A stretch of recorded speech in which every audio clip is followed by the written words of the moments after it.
날을 맞이하여서 어버이 주일을 맞이하여서 믿음의 유산이라고 하는 제목으로 말씀의 은혜를 함께 나누고자 합니다. 우리가 오늘 읽은 본문 말씀 히브리서 11장 말씀은 교회 다니는 사람이라면 너무나 잘 알고 있는 말씀입니다. 그러나 이 본문에 대하여 오해하고 있는 말씀이기도 한 것이 바로 오늘 본문 말씀입니다. 1절과 2절 말씀은 이렇게 시작합니다. 믿음은 바라는 것들의 실상이요 보이지 않는 것들의 증거이니 선진들이 이로써 증거를 얻었느니라 라고 그렇게 말씀합니다. 뭔가 큰 꿈을 꾸고 그것이 손에 쥔 것처럼 이루어지는 일, 나아가서 마침내 그 꿈이 현실로 되어지는 일이 바로 오늘 본 말씀처럼 바라는 것들의 실상이요 보지 못하는 것들의 증거다라고 이해하는 이들이 있습니다. 여기서 말하는 것은 바로 사업을 성공이나 높은 자리에 올라가는 것이나 좋은 학교에 진학하거나 좋은 직장을 얻는 것, 다시 말해서 육신적인 기대감이 나의 소망이 결과적으로 이루어지는 일이 믿음이다라고 오해하는 분들이 있습니다. 오늘 본문 말씀에서 말하고자 하는 믿음은 이러한 수단으로서의 믿음을 이야기하는 것이 아닙니다. 바로 하나님의 말씀이 내 안에서 현실의 삶 가운데 이루어짐으로 말미암아 하나님 앞에 살아가는 삶의 모든 모습들이 어떻게 나타난다고요? 실상으로, 다시 말해서 하나님의 말씀이 내 삶에서 현실로 나타나는 것, 이것을 우리는 객관적인 보증이라고 말할 수 있는 실상으로 나타나는 것이에요. 그리고 내 믿음을 드러내는 증거로 나타나는 것, 이것을 이야기하는 것입니다. 다른 말로 표현해 보자면 하나님의 말씀이 나의 삶을 통하여 드러나는 하나님의 목적이 나의 삶으로 나타나는 것을 믿음이다라고 말할 수 있습니다. 여기서 우리가 알 수 있는 것 하나는 무엇이냐 하면 믿음이라고 하는 것은 나의 소망이 이루어지는 것이 아니라 하나님의 소망이 나를 통하여 이 땅에 나타나는 것을 믿음이라고 이야기하는 것이에요. 그래서 우리가 기도할 때에 하나님의 뜻이 하늘에서 이루어진 것처럼 이 땅에도 이루어지기를 소망합니다 라고 기도하지 않습니까? 내 뜻을 관철하는 것이 믿음이 아니고 하나님의 뜻이 나를 통하여 이 땅에 이루어지는 것이 믿음이다 라고 말하고 있는 것입니다. 오늘 어버이 주일을 맞이하여서 오늘 두 분의 믿음의 선진들을 바라보면서 무엇이 우리 가운데에 믿음으로 자리 잡아야 되는지, 그리고 이 믿음의 유산을 어떻게 다음 세대에 이어줄 것인지에 대한 우리가 고민이 있는 그런 은혜의 시간이 되어지기를 예수님 이름으로 축복합니다. 먼저 믿음의 선진 노아에 대해서 이야기합니다. 7절을 보시면 믿음으로 노아는 이라고 시작합니다. 노아가 주님의 이름 앞에서 믿음을 구하고 있습니다. 믿음으로 노아는 아직 보이지 않는 일에 경고하심을 받았다라고 말하고 있습니다.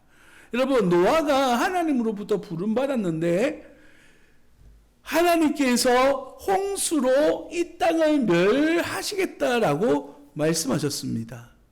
그리고 그것이 현실로 이루어지기까지 얼마간의 시간이 있었습니까? 우리가 알고 있는 것처럼 120년이라고 하는 시간이 있었습니다. 그 시간 동안에 노아는 뭐 했냐면 아주 재래식 도구를 이용해서 방주를 만들었습니다. 여러분, 우리가 알아야 될 건 아브라함은 구석기에서 신석기로 넘어가는 요 시대 사람입니다. 아직 철제라고 하는, 청동기라고 하는 그런 철제를 이용하는 시대가 아니었어요. 노아는 그 앞 시대겠죠? 그러니까 우리로 말하면 선사 시대에 가까운, 그러니까 구석기 시대의 사람인 거예요. 좋은 장비가 없는 시대에 하나님의 말씀을 듣고 120년 동안 방주를 만들었습니다. 그럴 때 만들 때 어떠한 방법으로 만들었나요?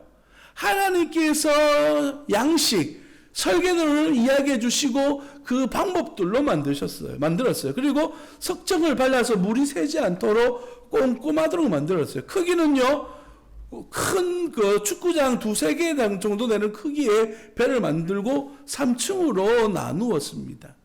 문은 옆으로 낸 것이 아니라 위로 내어서 그 닫을 때에 사람의 손으로 닫은 것이 아니라 하나님이 닫아주셨다라는 표현으로 방주를 만들어 갑니다. 여러분, 이 상황을 우리가 오늘 말씀대로 빗대어 생각해 보자면 이렇습니다. 아직 보이지 않는 일의 경고를 받았다라고 하는 것은 하나님의 말씀을 들었습니다. 그런데 그 말씀은 지금 현재의 우리 삶 속에 나타나는 말씀이 아니라 미래에 이렇게 될 것이다 라고 하는 그러한 약속의 말씀이었습니다. 노아는 그 약속에 대한 말씀을 믿었습니다. 뿐만 아니라 그리고 그 말씀을 삶 가운데 실천해 나아가는데 방주를 하루하루 짓고 있는 거예요. 그의 인생 전부를 이 배 만드는 일에 헌신한 겁니다. 그러면 주변에 있는 사람들은 어떻게 했을까요? 우리가 어릴 때 많이 들어봤던 것처럼 방주 만드는 일을 바라보면서 비웃었을 것입니다. 배는 어디에 만들어야 됩니까? 우리가 알고 있는 조선소들은 다 바닷가에 있습니다. 바로 배를 바로 띄워야 되기 때문이죠. 옮기는 거 쉽지 않기 때문입니다.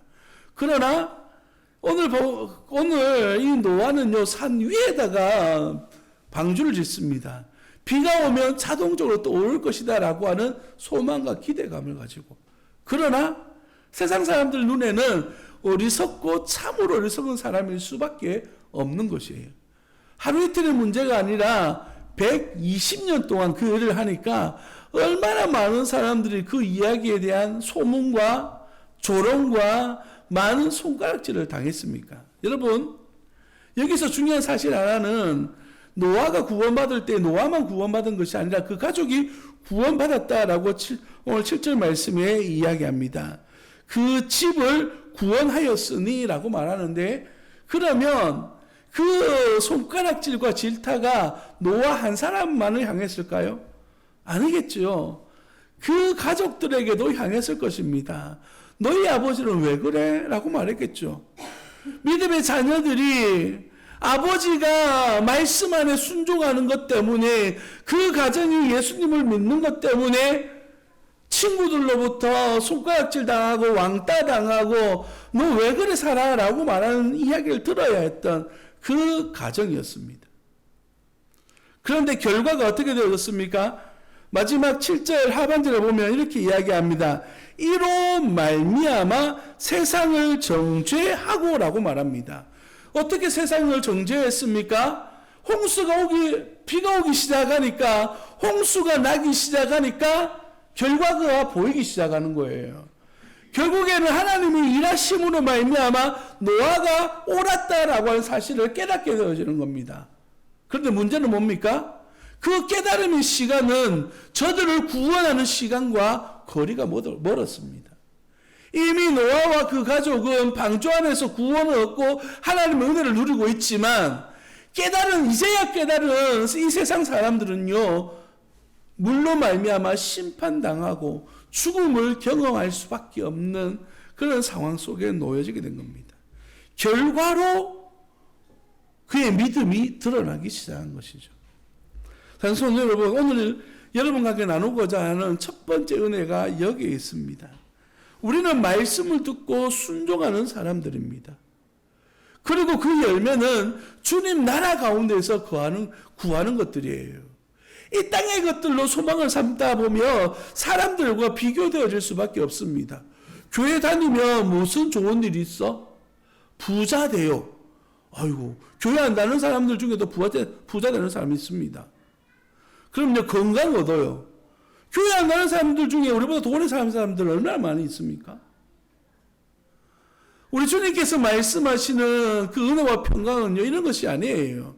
어떤 것이라고요? 난 여호와로 즐거워하리. 하나님 때문에 행복감을 누리며 이 땅을 살아가는 겁니다. 그리고 그 은혜의 결과는 어디에 있습니까?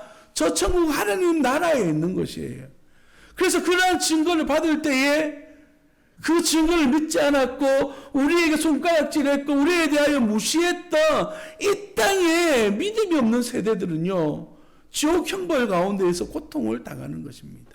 나사로 이야기에서 참 잘 표현되어지고 있죠. 나사로 집 앞에 있었던 나사로가 거지였죠. 나사로가 하나님 나라에 불림받아 있었을 때 그 집 주인이었던 부자는 지옥 형벌 가운데 있었습니다. 그러면서 아브라함의 품에 있는 나사로를 부러워하고 우리 자손에게 이 나사로를 보내서 우리 후손만이라도 구원에 이르게 해달라고 말했을 때에 아브라함은 이미 그 구원이 이루어졌고 선지자를 통하여 믿지 않는 이들은 누구를 보내도 믿지 않을 것이다 라고 그렇게 말씀하고 있습니다. 완전한 분리가 이루어지게 된다는 것을 이야기하는 것이죠. 사랑하는 성도 여러분, 이 땅에 살아가는 것이 결코 쉬운 일은 아닙니다. 그러나 우리가 어떻게 예수님을 믿고 믿음으로 살아갈 것인가? 본문 말씀에서는 이렇게 이야기하고 있습니다. 7절에 보시면 아직 보이지 않는 일에 경고하심을 받아 경외함으로 방주를 준비하였다라고 말합니다. 경외하다라고 하는 단어를 찾아보니까 존경하는 마음으로 신중하게 행동하는 것이라고 정의 내리고 있습니다. 경외하다라고 하는 것은 하나님에 대한 경외, 다시 말해서 존경하는 마음을 가지고 우리가 말과 행동에 있어서 신중하게 결정하는 것을 이야기하는 것이에요. 하나님의 말씀을 가볍게 받아들이는 것이 아니라 하나님의 말씀의 무게감을 인식하면서 내가 이 말씀에 대하여 어떻게 살아갈 것인가 라고 하는 결단을 내리는 삶을 이야기하는 것입니다. 이것이 바로 하나님을 대하는 우리의 태도요, 믿음의 모습이 되어져야 된다는 것이죠. 하나님의 말씀을 가볍게 여겨서는 안 된다는 것이에요. 세상 사람들이 조롱하고 세상 사람들이 말도 안 되는 소리를 하고 말한다 할지라도 우리는 하나님의 말씀이기 때문에 그 말씀의 무게를 가슴에 새기고 삶으로 묵묵히 순종해 나아가는 과정을 통하여서 우리의 믿음을 증거해 나아가는 것입니다. 그런가 하면 두 번째 믿음의 사람을 소개하는데 바로 아브라함을 소개하고 있습니다. 이 사람 또한 어떻게 표현되어집니까? 부르심을 받았을 때에 순종하였다라고 말합니다. 부르심은요, 하나님의 말씀이죠. 그 말씀에 대하여 순종했다라고 말합니다. 그러면서 뭐라고 이야기하냐면 유업으로 받을 땅에 나아갈 때 갈 바를 알지 못하고 갔다. 그저 말씀만 듣고 나아간 것이에요. 일단은 출발해 놓고 난 다음에 하나님이 어디로 가라 하실지 그 향하여 가는 것입니다. 하나님은 그 약속에 따라서 자손을 주시겠다라고 하는 약속의 땅 가나안을 향하여 가게 하셨습니다. 그곳에 자리를 펴고 하나님의 은혜의 삶을 살아왔는데 9절에 보시면 이렇게 이야기해요. 믿음으로 그가 이방의 땅에 있는 것 같이 약속의 땅에 거류하여 동일한 약속을 유업으로 함께 받은 이삭 및 야곱과 더불어 장막에 거하였으니 라고 말합니다. 굉장히 복잡한 말씀을 주시고 계시는데요. 뭐라고 이야기하냐면 이방의 땅에 있는 것 같이 약속의 땅에 거하였다. 하나님께서 이 약속의 땅 가나안을 하나님께서 아브라함과 그 자손에게 선물로 주셨어요. 약속의 땅이에요. 그런데 그 땅에 거하고 있는 아브라함은 이 땅을 어떻게 받아들이고 있는 것이에요? 9절에 보면 이렇게 해요. 이방의 땅에 있는 것처럼 받아들여요. 네, 여기서 거류하다라는 표현을 쓰는데 거류하다라는 뜻은 우리의 집이 아니라 잠시 머물고 지나가는 여관과 같은 곳이다 라고 하는 뜻을 가지고 있거든요. 아브라함은 하나님으로부터 지금 살고 있는 약속의 땅을 선물로 받았는데도 불구하고 아브라함의 믿음은 이곳은 내가 머물러야 될 땅이 아니라 잠시 스쳐 지나가는 곳이다 라고 이해하고 있어요. 왜냐하면 10절에 나와 있습니다. 이는 그가 하나님이 계획하시고 지으실 터가 있는 성을 받았습니다 라고 그렇게 말하고 있기 때문입니다. 이 10절을 직역해 보면 이런 뜻을 가지고 있습니다. 왜냐하면 그는 기초들을 가진 도시를 기대하고 있었기 때문이다. 그것의 기술자와 건축자는 하나님이시다 라고 그렇게 표현되어집니다. 무슨 말이냐 하면 아브라함이 생각한 약속의 땅은 그저 허허벌판이 아니라 잘 지어진 성을 의미했습니다. 그래서 어떠한 공격으로부터도 안전할 수 있는 땅을 기대한 것이죠. 그래서 아브라함이 지금 이 땅에 살고 있다 할지라도 어디를 바라보는 겁니까? 내 자손들이 거하게 될 그 가나안 족속을 몰아내고 거주하게 돼 거기에 있는 성읍들과 거기에 있는 농산물들을 마음껏 누릴 수 있는 그 때를 바라보면서 살아가는 것을 이야기하는 거예요. 지금 현재를 바라보고 살아가는 것이 아니라 미래를 바라보는 것이죠. 그리고 더 큰 미래를 바라보는데 어디를 보냐면 하나님이 지으신 하나님 나라 저 천국을 소망하면서 살아가는 것입니다. 아브라함의 믿음은 지금 현실을 바라보는 믿음이 아니라 내일의 소망을 바라보는 믿음이에요. 그리고 그 믿음은 누구를 통하여 이루어진다라고 이야기합니까? 오늘 9절에서 이삭과 야곱을 더불어 이야기합니다. 아브라함을 통하여 우리가 배워야 될 두 번째 은혜는 무엇이냐 하면 내가 믿는 믿음이 나의 것으로 끝나는 것이 아니라 다음 세대에게 잘 이어져야 된다는 것을 이야기합니다. 여러분, 아브라함이 몇 세에 이삭을 얻었습니까? 100세에 얻었어요. 창세기 15장 16장에서 너에게 자녀를 주실 것이다 라고 하는 약속을 받습니다. 그리고 허다한 무리와 같은 그런 백성을 자녀를 얻을 것이다 라고 하는 약속을 15장에서 받았는데 기다리지 못해요. 그래서 16장에서 이스마엘을 얻죠. 하갈을 통하여서. 그런데 하나님께서 그것이 아니다라고 말씀하시면서 21장에 가서야 하나님께서 이삭을 주셔요. 그러니까 약속을 받고 난 다음에 20년, 30년이라고 하는 시간이 지나고 나서야 아들을 얻게 됩니다. 그런 과정 속에서 하나님의 약속을 받는다. 앞으로 하나님께서 이것을 주시겠다라고 말씀하셨는데 언제 주실까라고 하는 생각 속에서 항상 하나님을 바라보았을 것입니다. 그의 아들 이삭은 어땠습니까? 이삭도 아내를 얻고 난 다음에 70세가 되어져서야 아들을 얻어요. 야곱을요. 이 또한 하나님의 약속을 바라보면서 하나님의 때를 기다리는 사람이었습니다. 그런데 중요한 사실은 뭐냐면 하나님의 약속이 시간이 길다고 해서 안 이루어지는 것이 아니라 약속은 반드시 이루어진다라고 하는 사실을 누구에게 보여주는 겁니까? 아브라함과 이삭과 야곱에게 보여주는 거예요. 왜냐하면 가나안 땅이라고 하는 약속이 언제 이루어집니까?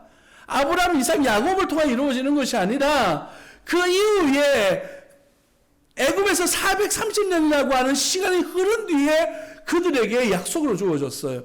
또 가나안 40년의 시간이 지나고 난 다음에 그들에게 현실로 이루어졌거든요.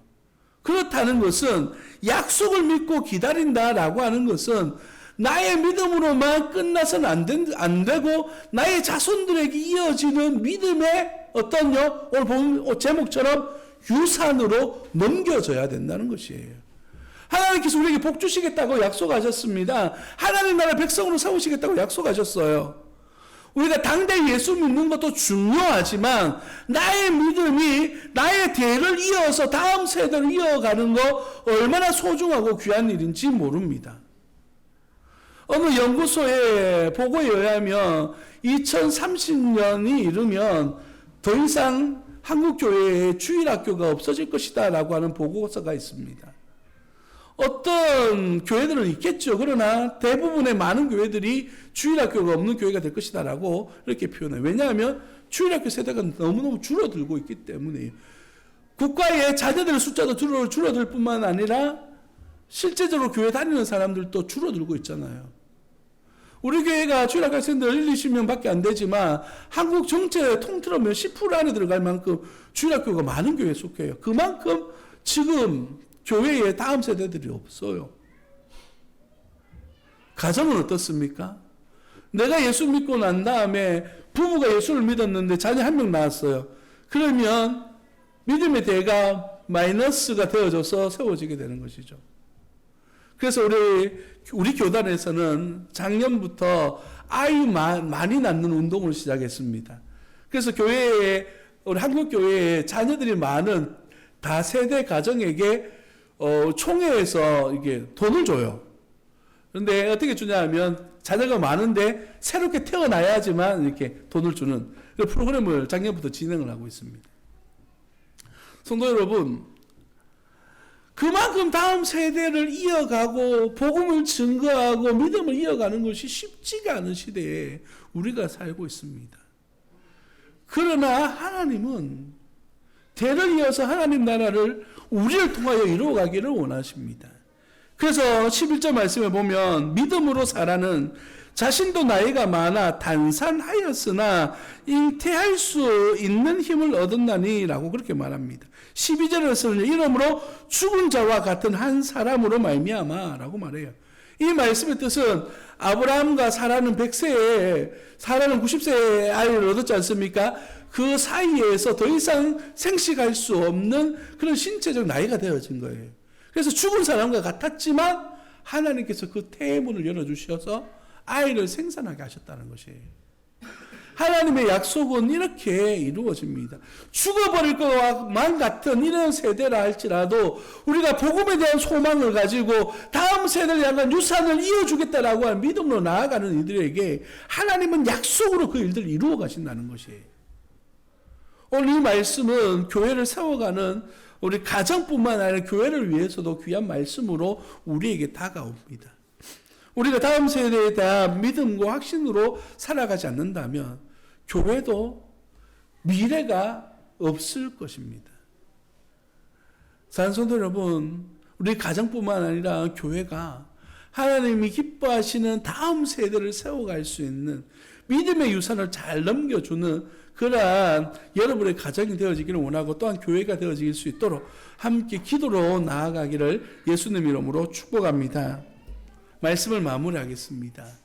믿음이 없이는 하나님을 기쁘시게 할 수 없다라는 것이 이 히브리서 말씀의 핵심입니다. 그 믿음은요, 내가 주님을 향한 믿음 안에서부터 이루어지는 것이에요. 주님과 관계 속에서 이루어지는 것이죠. 내 소망과 내 뜻이 이루어지는 것이 아니라 하나님의 뜻이 우리를 통하여 이 땅에 이루어지는 것을 의미합니다. 다시 말해서 노아처럼 아브라함처럼 하나님의 약속의 말씀을 믿고 가정을 세우고 교회를 세우는 일에 함께 헌신되어지는 이들을 통하여 믿음의 증거가 나타나기를 예수님 이름으로 축복합니다. 기도하겠습니다.